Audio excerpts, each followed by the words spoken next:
Real people, real breakthroughs. This is the Psychology of Eating podcast, where psychology and nutrition meet to uncover the true causes of our unwanted eating concerns. Your relationship with food will never be the same. Now, here's your host, eating psychology expert, and founder of the Institute for the Psychology of Eating, Mark David. Welcome, everybody. I'm Mark David, founder of the Institute for the Psychology of Eating. Here we are in the Psychology of Eating podcast, and I'm with Mara today. Welcome, Mara. Hi, Mark. I'm glad you're here. I'm glad we're doing this. Thank you. Me too. So let me just say a few words to listeners and viewers for a moment. If you're new to this podcast, here's how it works. We're going to be together for about an hour. Mara and I have never met. We're going to do a session together and see if we can put a year's worth of coaching and counseling into one session and help turbocharge the experience and get Mara where she wants to go as fast as possible. So I'm going to ask a bunch of questions and then life will happen. So Mara, let me ask you this. If it was up to you and you could wave your magic wand and get whatever you wanted from this session, what would that be for you? I would say to end the war or the confusion around food and the ability to release the extra weight, the extra 20 pounds that I've carried for I don't know how many years, but to figure out why I can't release that weight. Okay, so how long has that extra 20 pounds been around? You said you can't remember when, but when did you first start dieting? You know, I haven't struggled with my weight my whole life. The first diet I actually did was probably 10 years ago, and I just turned 45. But I would say I've probably been 20 pounds overweight, what I think would be overweight. Maybe 15 years. Mm-hmm. And so if you lost 20 pounds, what would that put you at? That would put me at 110. Uh-huh. And can you tell me how tall you are? I'm only 5 feet. Mm-hmm. So I'm Got short. it. Yeah. Got it. And let me ask you this. When you last weighed your target weight, what do you think brought the weight on, in your opinion? Because you didn't struggle with this all your life, and then all of a sudden here's more weight. What do you think brought it on? I think a big turning point for me was, I was a single mom with my son, who's now 24. And when we moved from my hometown, when he was 5, I moved to Kansas City. And that kind of shifted things for me. I felt kind of alone. I moved for a job and I felt lonely. I started eating more. So that kind of shifted. And then when I got married almost 13 years ago, that was a really big shift for me when I started eating more. But I know when I started becoming more aware of healthy food, probably 11 years ago, my grandma died of cancer, and I began to explore food and healthy living and how our environment, affects us. And when I started becoming more aware of that, it was like I started becoming a perfectionist, or I really worried about food, and I didn't worry about food before that, so it was wonderful and eye-opening, and I started buying everything organic and just cleaning up everything in my house, house cleaners and stuff, which was wonderful. But then it put me more in a state of stress because now I knew what those bad things do, or. So this is your second marriage? First, actually, the first marriage. Got it. And yes. And how does your partner feel about your weight? He didn't care. He doesn't care? Yeah. No, he doesn't care. He tells me I'm beautiful, and he doesn't care. So what would happen if you lost the 20 pounds? What's the big win? Why do it? I feel like I would feel better in my body, lighter, more confident, because I've been there. I know what that feels like to not worry about my weight or to put on whatever pair of pants that I want to put on with, feeling comfortable and not having, my stomach hang over the top of my pants. Or I just feel like I would feel more confident and lighter and just better in my body. Okay, so you feel comfortable, more lighter, better in your body. Would Yes. you say that would accurately describe yourself back in the day when you were at your target weight? Were you truly a more confident person and more I was. comfortable? Uh-huh. Yeah, I really was. Hmm. I was. Hmm.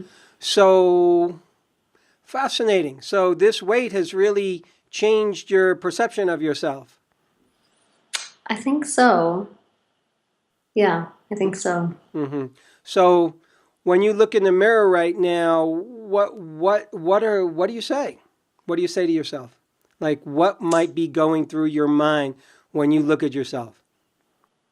Well, I'm working on loving myself just recently, working on loving who I see in the mirror. But normally I look in there and I can't, it's hard for me to believe that I got to this place. Hmm. Um, yeah. And as you get older, things just start shifting and not looking the same. And I'm frustrated because of my knowledge on healthy eating, my knowledge of working out, and yet I'm not there. I don't look like that, and it's very frustrating to me.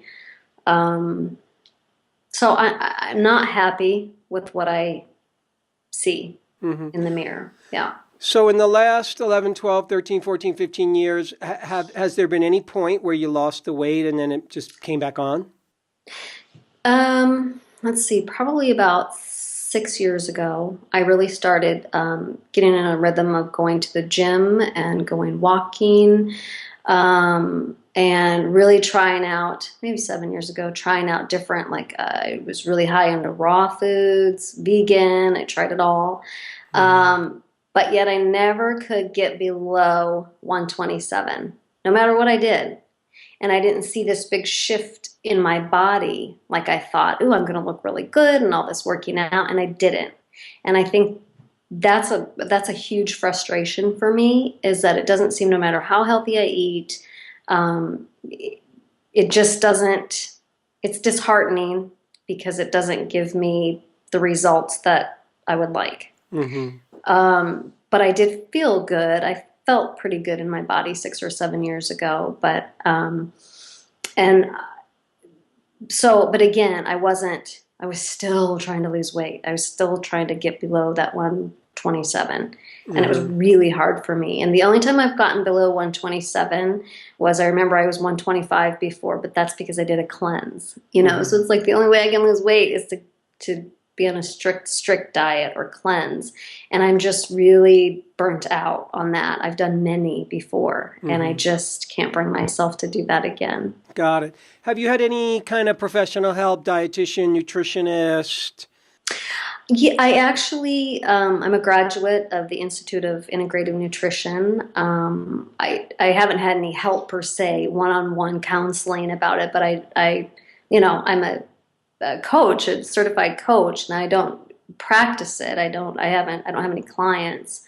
So I have a wealth of knowledge. I've been following you for a long time, and that's what's frustrating to me, is I can't seem to break this or figure out how to lose this weight, Hmm. despite what I know. Hmm.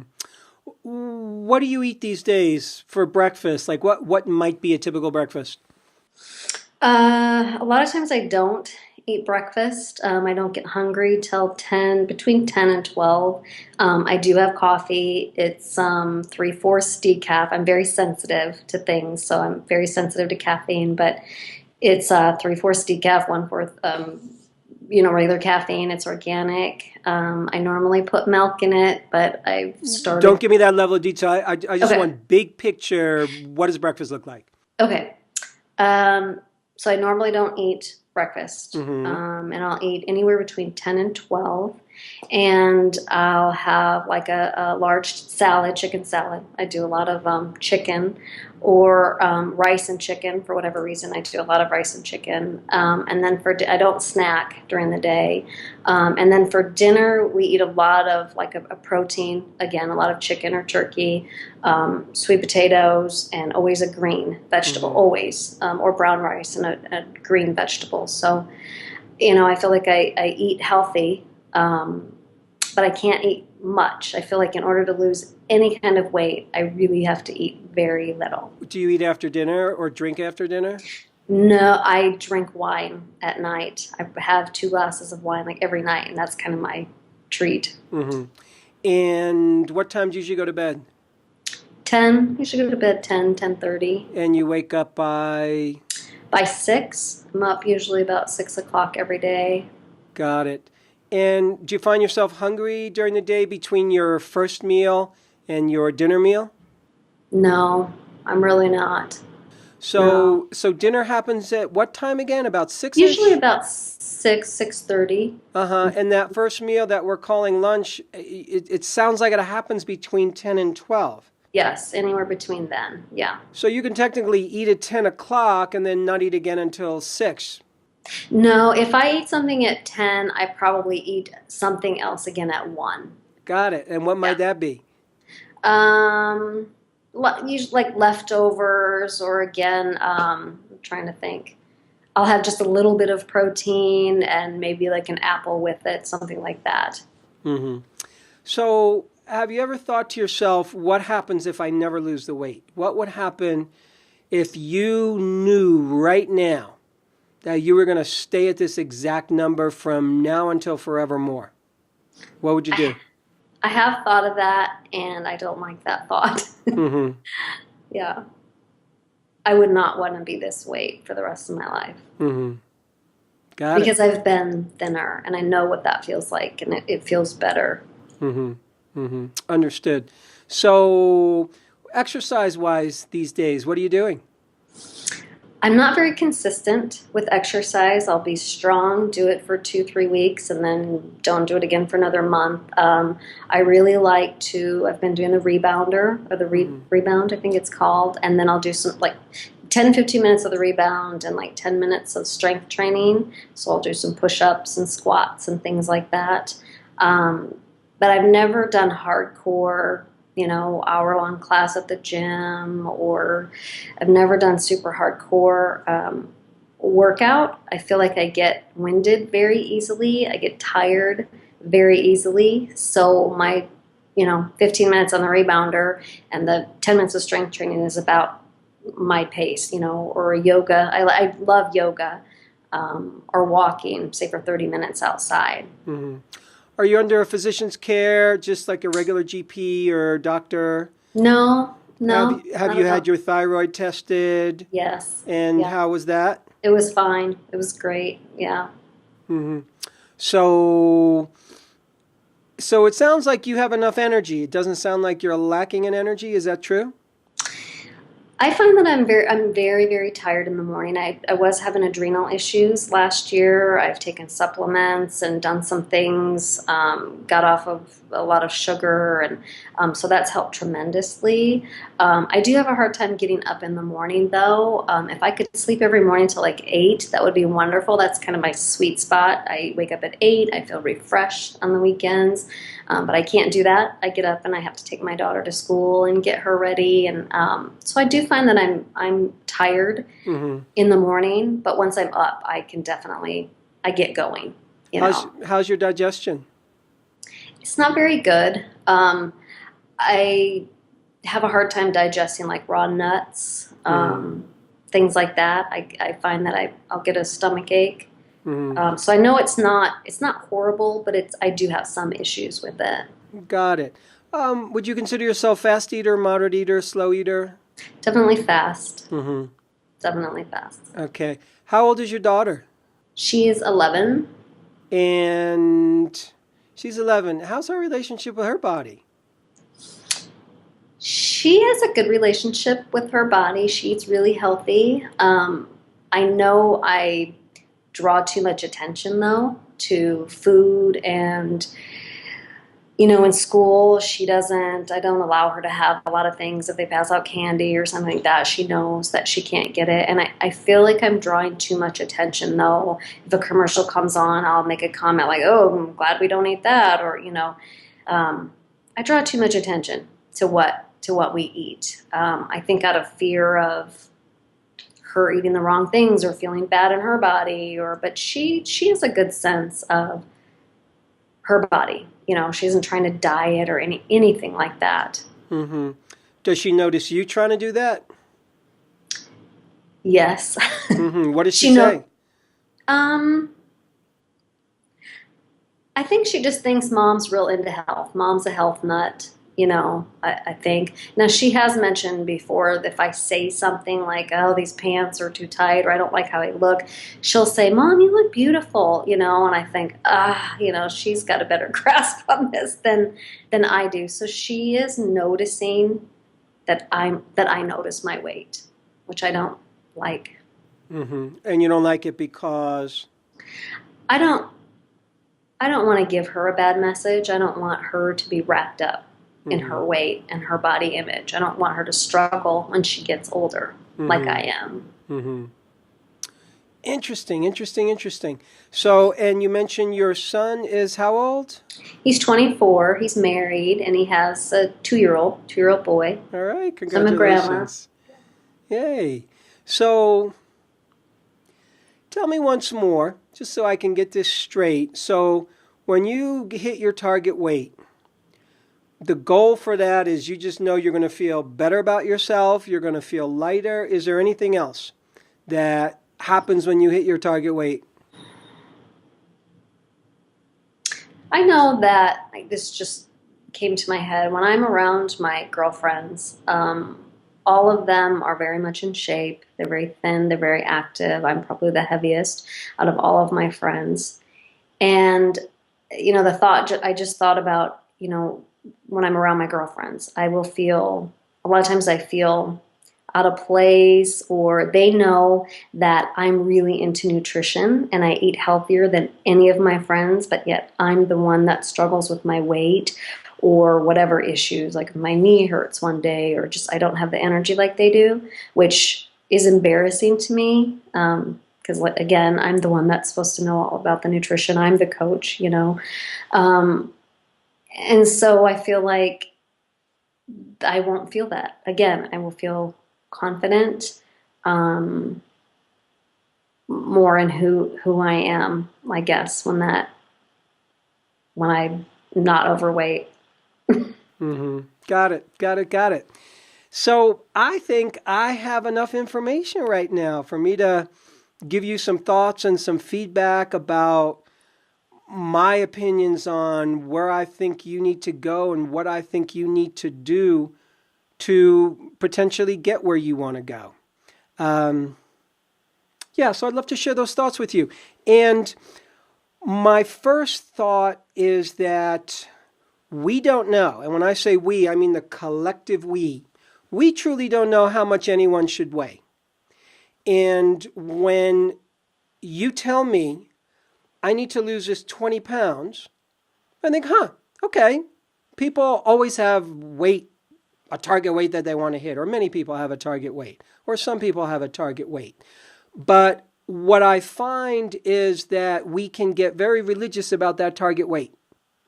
And we can put it on a pedestal and worship it like it's a god. And I think that's a piece of the challenge for you right now.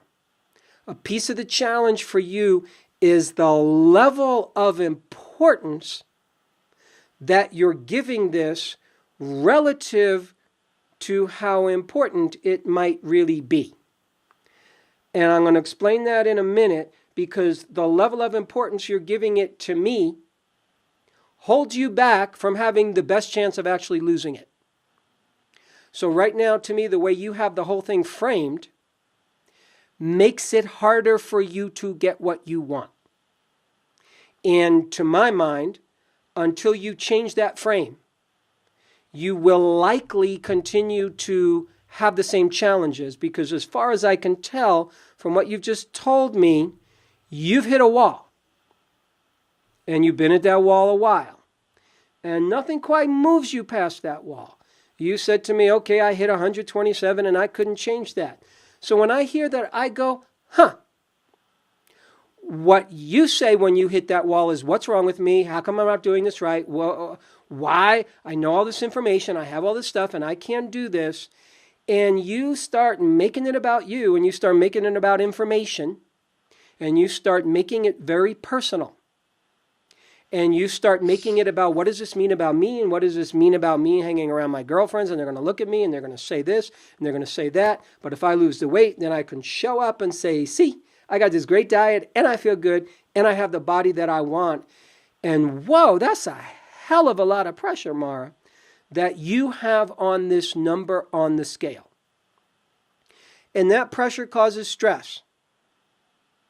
And stress, anxiety, fear, pressure, it's all the same word for how the body registers stress chemistry.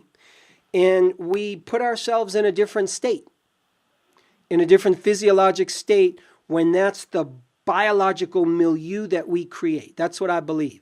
So whether I'm correct or not, what we do know is you hit a wall. And what we do know is that whatever you're doing doesn't move you past that wall. Your conclusion is, I'm doing something wrong. You go into frustration, you go into upset, you push a little here, you push a little there, you know you don't want to be an exercise fanatic. That ain't going to work.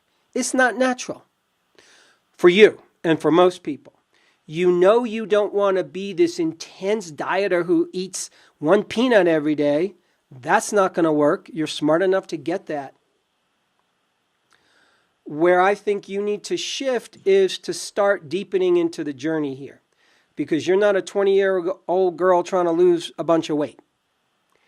You are an adult doing your life, wanting to shape-shift your body. I'm with you. Good for you. You want to be healthier. You want to take care of yourself. But I want you to see where your goal and the way you're going about it, the way you frame it, kind of has you set up to not get where you want to go. Because you've hit a wall and you're trying the same strategies and you're giving the goal so much power. So when I asked you, well, what happens if you stay at this weight forever? And where you go is that's unacceptable. And part of me understands that. But another part of me says, well, wow, if you've been at this weight for years now, then who you are is unacceptable. And if who I am is unacceptable, then everything during my day is going to be colored with that. When I walk over here, when I go over there, when I carry myself here. You say to me, I don't want to give my daughter those bad habits. You are. So it's not whether you want to or you don't. We model for our children. They notice stuff. She's already noticing. So does she have her own relationship with her body? Sure. She might have the greatest relationship with her body when she grows up. But I will say that children model themselves after their parents. A boy will especially model himself after his father. A girl will especially model herself after her mother. So she's learning that even though my mom, who's a god, we're the gods of our children. From the time they're crawling around, we are their universe. And her mom is not okay with who she is. Her mom is not okay with her weight, not okay with how she looks, not okay. You mentioned to me like, wow, my daughter has it together more than I do. When that's the feeling, you put her at a disadvantage. Because the reality is you're 11 and she's 11 and you're 40-something. And that's going to catch up at some point. And it's going to create discord in the relationship. Because you're the adult, you're the parent, you're the leader. Our kids are going to have different talents than we do. She'll be better on the iPhone or whatever. But I am asking you to notice where in this process of weight, I want you to step into a different part of yourself when you address it. Because right now, I kind of hear a 21-year-old girl talking when you're talking a little bit, who wants to wait so she feels good about herself. And it makes perfect sense. But right now, you haven't moved the dial for a while. And in my belief system, if I was getting paid millions of dollars to help you lose the weight, if I was going to get paid $100 million to help you lose 20 pounds permanently and sustainably, so you had a normal way of eating and a normal way of exercising, this is exactly what I would be telling you. Because number one, I don't know, nor do you. And I'm being very firm here. I want you to know I'm not going after you. I'm being strong because we have a limited amount of time together, and I want to share with you, my experience, my learning around all this is that when the weight's not coming off because we're doing everything useful and correct and necessary that makes sense, which it sounds to me like you've been doing. When people tell me, God, and then after that, the only way I lose weight is if I hardly eat or if I exercise my brains out, what I always notice from that is that a person needs to hang at that weight for a while. If you continue to attack the weight, what will happen is the same thing, most likely. Part of your mind wants this new strategy. Like, what's the new diet or what's the new oomph that I just need to do and it all fixes and then my life is good and then I feel better about myself because I lose the weight. The reality is weighing 20 pounds less is not the thing that's going to get you to feel more comfortable. Because there are people who weigh a hell of a lot more than you do, who are way more comfortable with themselves and way more comfortable with their bodies. And I'm sure you've met them. Mm-hmm. So losing the weight doesn't equal, oh, I'm more comfortable now and I like myself and life is great. How many times have I seen somebody lose weight? I was just talking to somebody yesterday who went from being a fat, obese child for decades to in her 30s, lost weight, became a fitness model, and ended up in a psychiatric hospital because she still hated herself. And everybody loved her, and she had her picture all over the place. So we've heard the stories. You've probably met people. They can be the thinnest and the most perfectest, and they can have all the Hollywood looks. They could be in Hollywood. And it doesn't mean that they're happy and confident and they feel good about themselves. So all I hear is kind of a false expectation that this is going to do it for me. And it will then stop us from doing work on self. Because I think for you, your weight journey right now, you need to recontext it and redefine it. Previously, you think that a weight loss journey equals I diet, I exercise, I do certain specific things, and then I lose weight. And it's true, Mara, for some people, that's their weight loss journey. Oh, I was eating crap food and now I'm eating better and I lost weight. Wow, I never moved myself and now I'm exercising and I feel better. Wow, I've always been unhealthy and I went on a detox and have a better diet and now I lost weight. Great. Some people, that's their journey. There's all different kinds of weight loss journeys. Gazillions of them. This is your journey. Your journey is unique. To me, you have to get good at reading the signs of your own journey because it is talking to you in a very specific way, I believe. And sometimes weight is here to teach us about better diet, better exercise. Sometimes weight is teaching us to relax, to slow down, to let go, and to mature like a fine wine. I don't think you're going to get where you want to go by continuing to push yourself. So, a couple of things I would suggest from that place. Here's what I mean. First and foremost, even if I had just said none of that, first and foremost, until you can learn to become a relaxed eater and truly slow down with food. And by slowing down with food, I don't mean just chew 50 or 60 or 100 times. I mean eat, feel nourished, relax, enjoy, get pleasure, pretend that life is good. Which is really hard for me. I get it. So if you can't do that and you think losing weight is going to do it for you, I really mean this, you're wrong.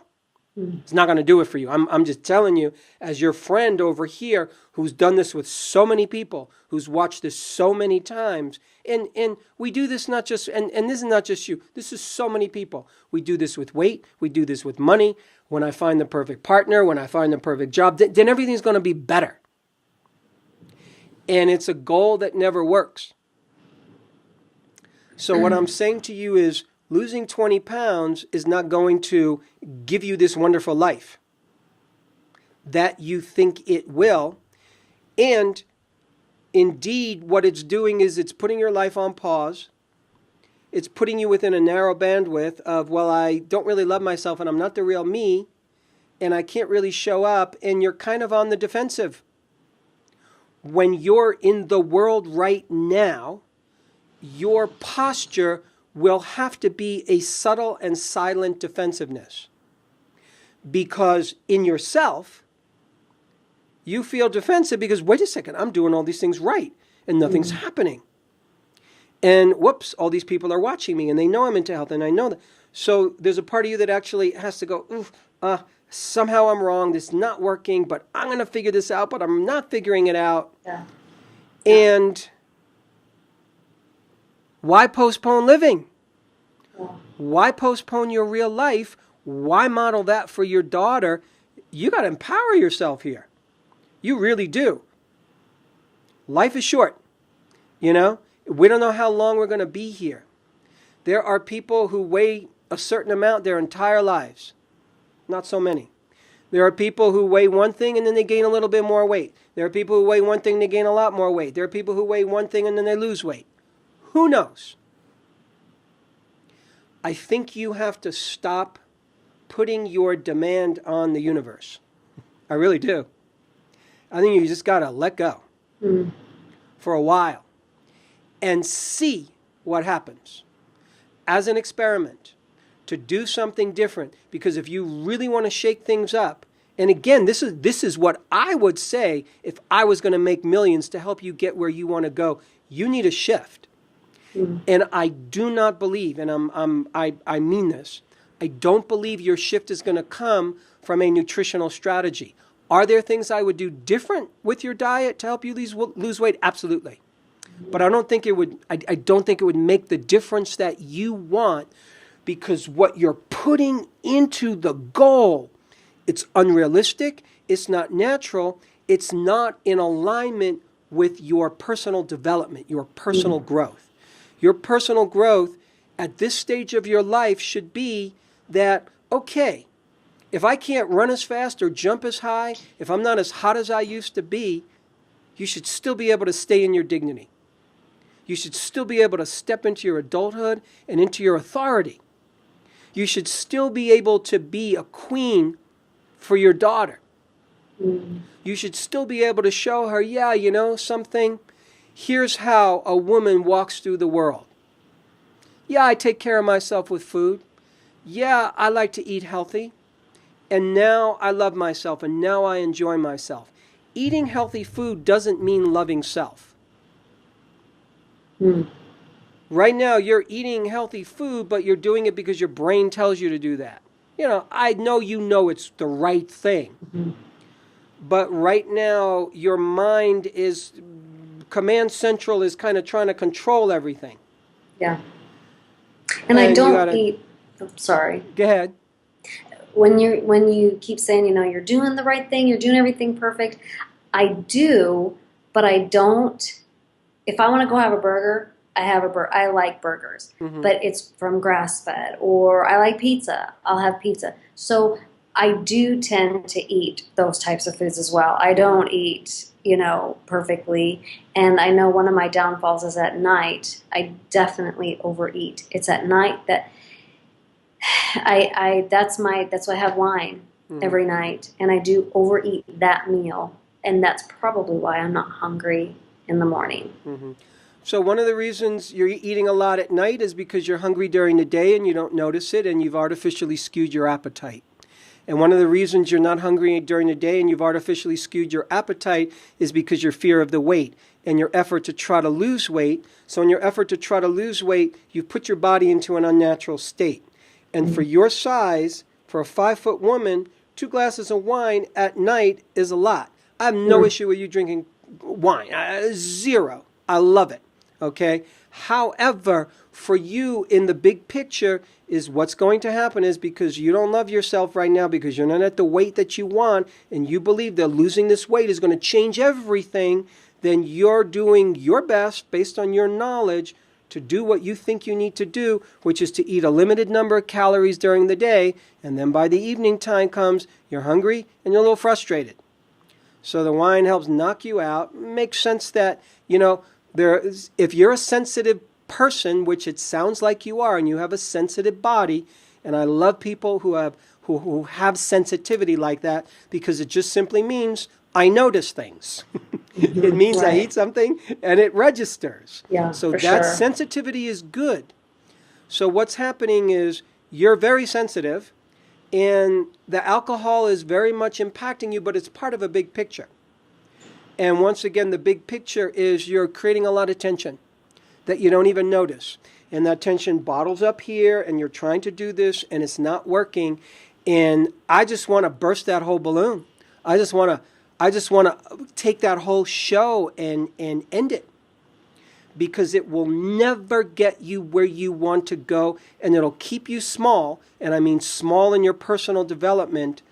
Mara, I meet women in their 70s and 80s who are still trying to lose 10 or 15 or 20 pounds.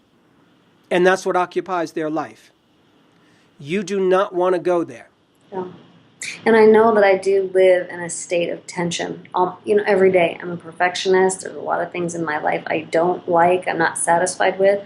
So it's I am in a constant state of stress, trying to make things right. And like I said, I drive my daughter to school one way 30 minutes. Hate that. But I'm too scared to put her in the school system that we live in. It's a constant stress and unsatisfaction with my life, with my marriage. So to me, that's kind of why I do wine at night. It numbs me out. It relaxes me, And it makes perfect sense. Understandable. So what I want to say is that that's where the work is for you. The work is not losing weight. The work is about you reclaiming your life. The work is about doing the kind of work on yourself so that you can start to live a life that feels more inspired, that you can relax into more, that nourishes you. Losing weight will do nothing to make any of that better. I know you think it does. That's how the perfectionist parasite works. So you didn't invent perfectionism. Perfectionism existed long before you were born. But it's a virus, and we catch it. And when the perfectionist virus grabs your head, it has a very specific way of acting. And it makes us not think very smart about certain things. It makes us believe that when we're perfect, then everything gets better. And it distracts you from your life. It distracts you from the real work. And all the media and everybody's giving you the messages and the images. Come on, Mar, you could do it. You could be perfect. You could have this hot body. See all these pretty people. And we're constantly fed this parade of nonsense that hypnotizes us, that we believe, and we think, oh, that's going to make me happy. So you caught that bug. And it's your job to see that. It's your job to see that you have to reclaim your life. When you reclaim your life, to me, that will give you the best chance of losing weight if you truly have weight to lose. But I believe that as long as you're sitting here thinking this 20 pounds is going to I lose it, it changes my life, it changes everything, I'm happier, and I'm going to drive to work, and it's going to be the greatest drive in the world, and everything's going to fall into place. As long as you believe that, your weight will not budge. And it will budge if you just eat a peanut that day, or you go on a fast, or you do all the nonsense. But you know deep inside that that's not going to work. Right. So what I'm saying is there's a bigger lesson that you're here to learn, and life, with a capital L, ain't going to let you off the hook. So I'm being I'm being direct and strong here because I care. I want to see you able to overcome this. And to me, the overcoming is not the extra weight. The extra weight is not your problem. It's not holding you back from anything. Right. It's not doing anything to you. Okay, it's not your preference. I get it. It's not your preference. Understood. Okay, put it aside and deal with the real business at hand. Mm-hmm. Yep. And it's like I know that, but I don't, just because of all the books I read and studying I know that. I so know that. And So it's just a matter of how to do it. Yeah. I don't. So this is all about you claiming your life and doing it. Yeah. Because otherwise we could be in this conversation 20 years from now and you will be in the same place and you'll be saying the same thing and you go, well, yeah, I know you're right, but I just don't do that. Right. So this is about you making an adult choice, because the person who's telling me I just don't do that, to me, is the 21-year-old kid inside you that's just going, yeah, you're right, but I don't want it. I don't want to have to work at that. I don't want to have to do that. I just want to lose the weight. I don't want to hear that nonsense. I get it. I understand it, but I just don't do it. Really, it's the part of you that's rebelling against doing it because it's going to cause you to grow up in yourself in a different way. It's going to ask you to mature out of a pattern that has been gripping you for a while. It's going to ask you to be a whole different woman. Yeah. Right now, to me, you're committed to being a girl in all this. I want to lose the weight so I can have what I want. Done. And the adult will say, the elevated adult, the queen in you will say, okay, not my preference. Rather be weighing 20 pounds less. Who do I need to be in this world in order for things to fall into place, in order for me to reach my true naturalness? Sometimes we have to work on diet and exercise and our body and our health. Sometimes we need to focus the work on self. Sometimes it's a swirl of the two. Sometimes it's one and then it's the other. So that's why I'm telling you from the beginning, I said you need a different context for this whole weight loss thing. Your context is, I lose the weight, I feel better. How do I manipulate my diet better to lose this weight? Why can't I figure it out? Well, I'm telling you why you can't figure it out. Because the places you've been looking for the answers, those answers don't exist there. That's like you digging in the dirt over here and saying, why can't I find the buried treasure? Well, there ain't none there. And then you dig over here and you say, why can't I find buried treasure there? I'm so frustrated. I'm going, there ain't none there. That's what your digging is telling you. So you're digging in the wrong place. The next place to dig is your development as a person, growing in maturity, growing in your character, growing in spirituality, whatever you want to call it, to learn the next lessons that you're here to learn. And what I'm saying to you is that's a choice. That's a choice that you have to wake up with.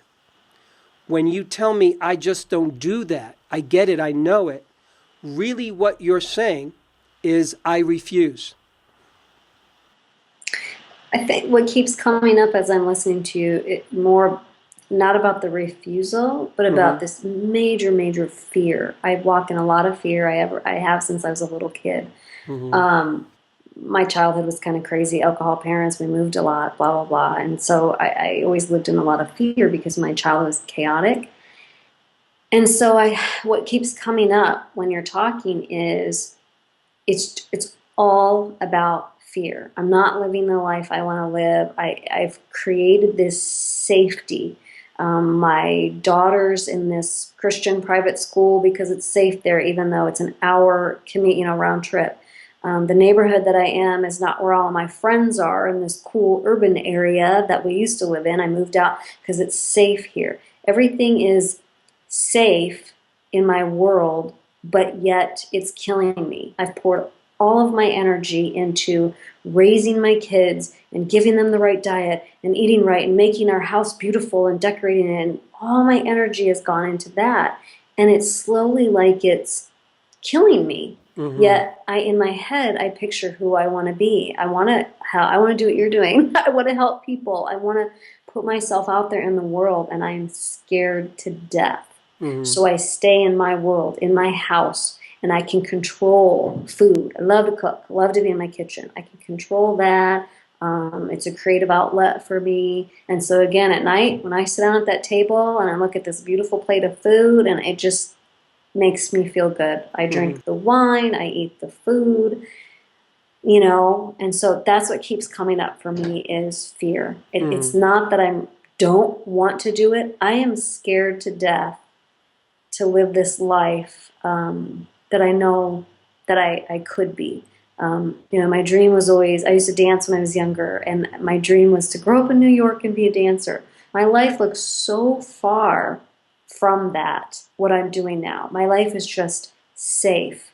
And I just am this overprotective mom, and all I do is, cook and clean every single day. And it's driving me crazy. And I don't know how to break that cycle. I don't know, I don't even know who I am anymore. I don't know what I want to go after. I want to do coaching so badly, but how can I coach somebody if I don't have this thing figured out? Okay. If I live like this. So let's handle that one right now. I just want to say once again, you've set up a conundrum that has you value the weight loss above all else. Here is what I mean.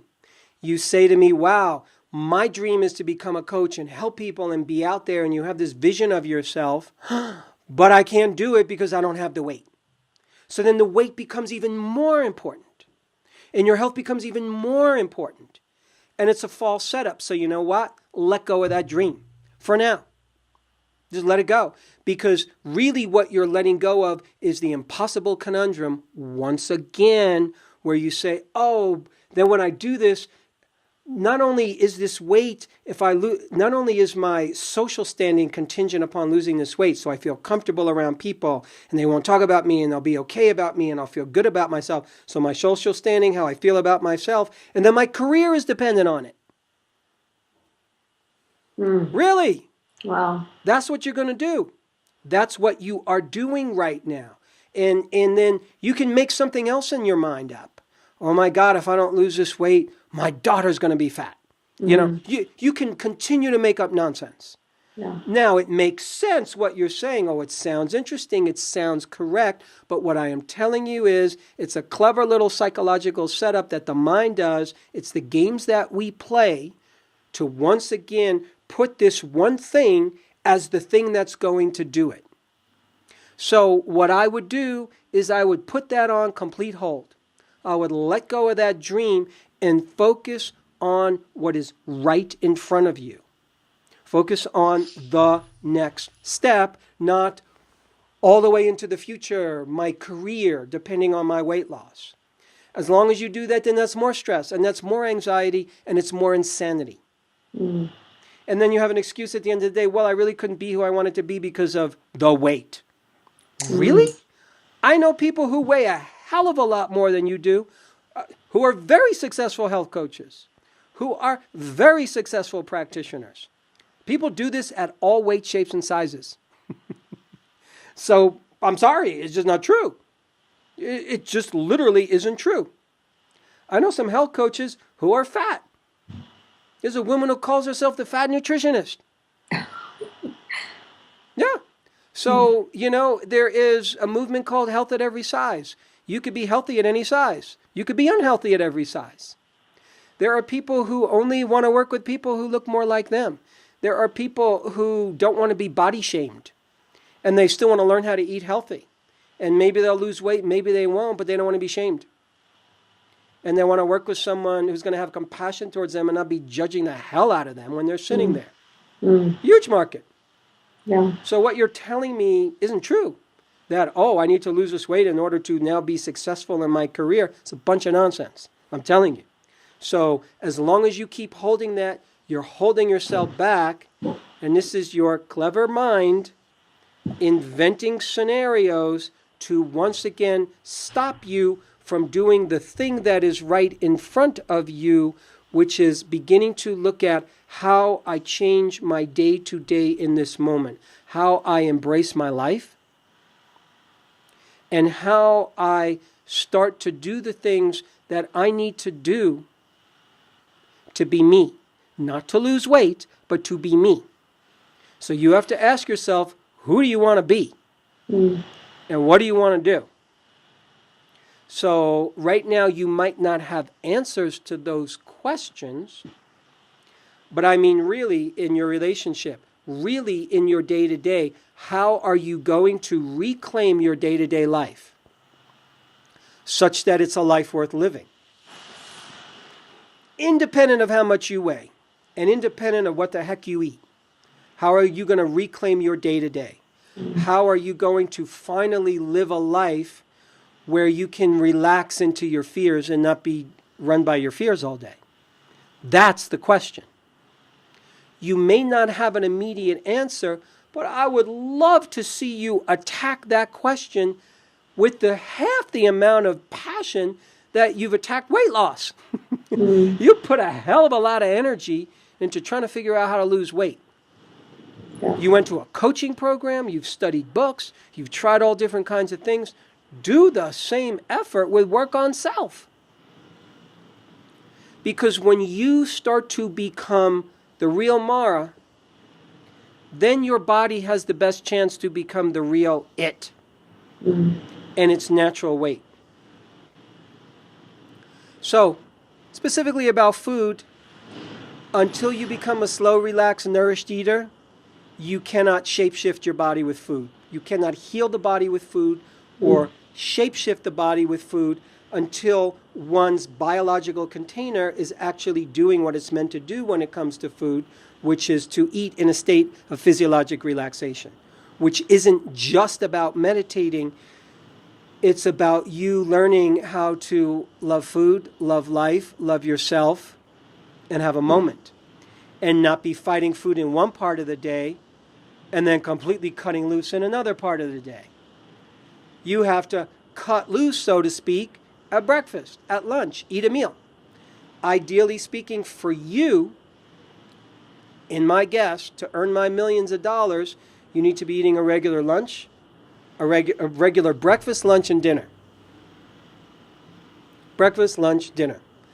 I would love to see you work it to where you can cut down your wine to one glass. I would be interested to see if you could do that.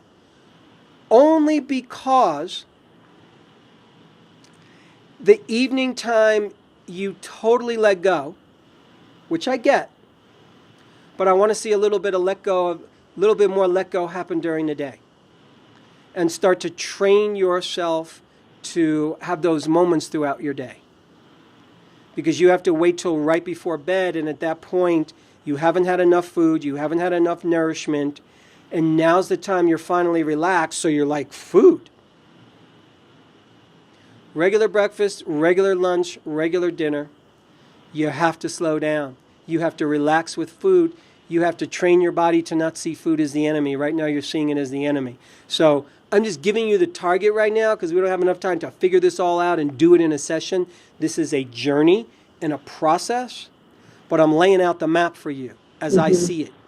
My belief is that if you don't start to do the work on yourself and put aside the weight loss, personally, I think you should put aside weight loss for 6 months and forget about it. And focus on reclaiming yourself. Focus on happiness. Focus on happiness as a choice. If you're going to read a book on how to choose happiness. Read anything about how to bring moments of peace into your day. And begin to do the very simple things in front of you, relaxing into them, as opposed to having these grand visions. Well, someday I want to do this and someday I want to do that. Great. Then take the first step. The first step is not, I lose the weight. The first step is you actually let go of losing the weight and you mature yourself in a whole different way. And it's going to require some hard looks in the mirror and some hard looks at life. And you might need a little coaching. You might need a little help with this. I don't know that this is easily done by yourself without some good coaching and counseling of a great friend, a great mentor, a great professional. Any one of those. So I've been coming at you a little hard, and you've been a very good sport. I just want to say that I want to remind you that I'm not over here saying these things because I'm being mean. I'm saying them because I'm trying to help you with what I think is a wake-up call here that you need. Yeah. So I'm wondering how all this is landing for you. It's resonating. It's definitely, I think you're spot on. I really do. There's a lot of things in my life that I'm not happy. And I think I've been just giving way too much energy into, one, thinking about how wonderful it would be, just like you said, if I lost the weight. And two, just way too much energy into food and what I'm putting into my body, because it hasn't been working. You know, again, 6, 7, 8 years ago, I was doing raw and vegan and all of that you'd think that I would just drop the weight, and I didn't. Mm-hmm. So I think you're right on, which is what you're talking about doing is so much harder than way harder. Adjusting the diet. It's way harder. Yeah. Which really requires us facing feelings. Right. It requires us feeling feelings. It requires us feeling uncomfortable feelings. And it will be predictable that after we finish the conversation, later on you might go, oh yeah, okay, that was interesting, but I just want to lose the weight. So you'll go there, you'll want to return there because that's your default place. And again, I want to say, you did not invent this conundrum. This conundrum exists in the world. I can tell you there are so many people out there, Mara, who believe that everything will change when I have the body I want, the weight I want. And it's a virus that's given to us by society. The body you want and the weight you want guarantees you 100% absolutely nothing. We see it time and time again. It looks like it guarantees you something because that's how your mind has been hypnotized. The media has hypnotized us from a very young age. Culture literally hypnotizes us. And this is me and you right now, and I'm over here really kind of saying you've been hypnotized. Mm. And I'm trying to say break the heck out of it, because otherwise you're going to continue this nonsense. You're going to put all this freaking energy into food, into weight, into eating this, not eat that. This is going to help me. Is that going to help me? And it's a massive distraction from where the real action really is, which is your life, your beautiful life, your beautiful family, your beautiful daughter. And this is your opportunity to model something amazing for her. But you have to get there yourself. Otherwise, my guess is our children tend to have to finish the work that we couldn't do. Mm-hmm. Generally speaking. Yeah. So she'll eventually take on this piece, probability-wise, if you don't work it out before her eyes or in your own life. So I'm saying there's yet another motivation for you to step into your adulthood here in a whole different way. And I think you could do it. I really do. It's just you have to grab this one and be willing to be uncomfortable. Because part of your perfectionism is you want to be comfortable. Yeah. Comfort equals safety. Mm-hmm, exactly. And you might have to let go of that a little bit, which then means you have to trust more. Yeah. Yeah. And that's not easy. I get it. It's if it was easy, you would have done it. Right. If it was easy, we all would have done it. So it's the last place we tend to go because we're not taught to go there, quite frankly. It's not easy to go there. And that's why I said to you, I would love to see you get some mentoring or guidance or support ongoingly that helps you in this direction. And those are my thoughts, Miss Mara. Good. What I was thinking, what's fascinating to me is that when I was a single mom, being a single mom is hard, and raising my son, I felt much more alive, did not struggle with my weight, didn't even think about dieting. I didn't even think about it. And now here I am, knowing what I know, and I have a great husband, and I'm more stressed now than I was and more overweight. That just, I don't know. I just find it very, very interesting. Yeah, life changes. Yeah. Life changes. You have to take away the judgment and just, okay, life changes. Yeah, and when I was 5 years old, I was running around. I didn't have a worry in the world. Right. I wasn't worried true. about money. Oh, God, I wish I can go back to those days. Well, no. Yeah. You know, it's like, yeah, you were more innocent then. Got it. Okay, great. Now you're more seasoned. You've lived more life. You've had more challenges. You've faced more nonsense in the world. The more you're alive, the more you have to deal with. Yeah. So it's not an easy road. Stop comparing yourself to way back when. We compare ourselves. Yeah, well, when I weighed that much, I felt so great. Okay, good. And when I, that's no different than somebody saying, and yeah, when I do drugs and when I do crack cocaine, I feel so great. Right. Whoopie-doo. Okay, got it. And that's a state addiction. It's you can't live there. Yeah.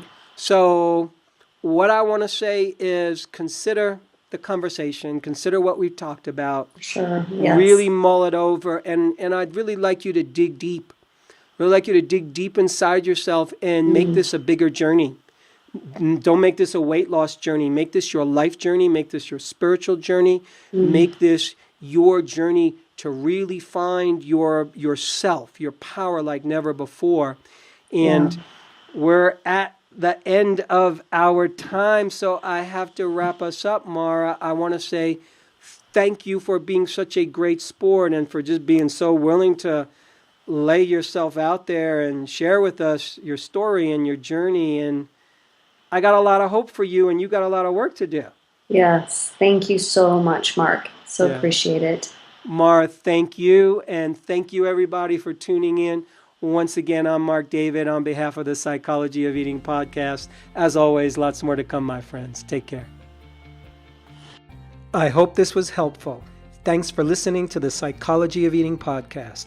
To learn more about the breakthrough body of work we teach here at the Institute for the Psychology of Eating, please sign up for our free video series at ipe.tips. That's I for Institute, P for Psychology, E for Eating.tips, TIPS.